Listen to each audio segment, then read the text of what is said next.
मुझे खुशी है कि हम अपने संबंधों को अपग्रेड करते हुए स्पेशल स्ट्रेटेजिक पार्टनरशिप की घोषणा कर रहे हैं।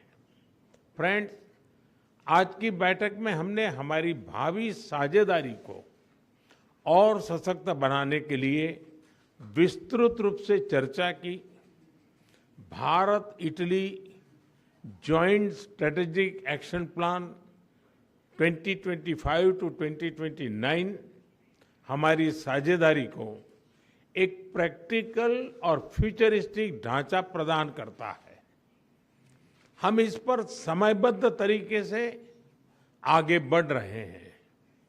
हमारे साझा प्रयासों में द्विपक्षीय व्यापार के 20 बिलियन यूरो के लक्ष्य की ओर तेजी से बढ़ रहा है। भारत में मौजूद 800 से अधिक इटालियन कंपनीज भारत की ग्रोथ स्टोरी में सक्रिय भागीदार बन रही है। हमने अपनी विन विन साझेदारी को तीसरे देशों तक ले जाने पर भी चर्चा की।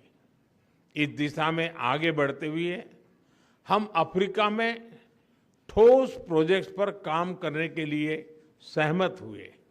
फ्रेंड्स, भारत और इटली एकमत है कि आतंकवाद मानवता के लिए गंभीर चुनौती है। टेरर फाइनेंसिंग के खिलाफ हमारी साझा पहल ने पूरे विश्व के सामने एक महत्वपूर्ण उदाहरण प्रस्तुत किया है। भारत और इटली ने यह स्पष्ट संदेश दिया है कि रिस्पॉन्सिबल डेमोक्रेसीज केवल आतंकवाद की निंदा नहीं करती, बल्कि उसके फाइनेंशियल नेटवर्क को तोड़ने के लिए भी ठोस कदम भी उठाती है। इटली विश्व में डिजाइन और प्रिसिशन के लिए जाना जाता है। भारत की पहचान स्केल, टैलेंट और एफोर्डेबल इनोवेशन के पावर हाउस की है। इसलिए हम design and develop in India and Italy and deliver for the world के सिद्धांत पर आगे बढ़ेंगे। Questo vuoto, ma insieme decidiamo di rilanciare. We have decided to revitalize our relations. This visit is the apex of a path that we have built together with determination to strengthen the ties between ourselves. We are further strengthening our relation all the way up to the special strategic partnership, the highest ever reached in the relations between our two nations. So I think it's safe to say that now Italy and India are closer than they have ever been. Our relations are now capable of expressing their fullest potential. It is also due to the over 7 meetings that I have had with Prime Minister Modi over the past 3.5 years, during which we have gotten to deeply know one another and our respective points of view. We have also created an honest friendship based on respect and mutual trust.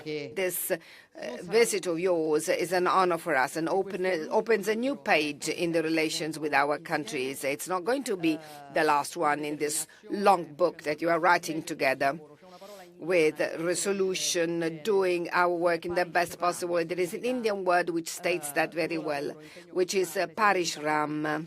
Parishram, which means hard work, constant commitment, fatigue, a word which I know is very often used in India.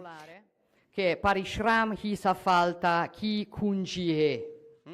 Which means tough work is the key to success, and we are used to build our relations in this way, with a hard work which becomes success at the end.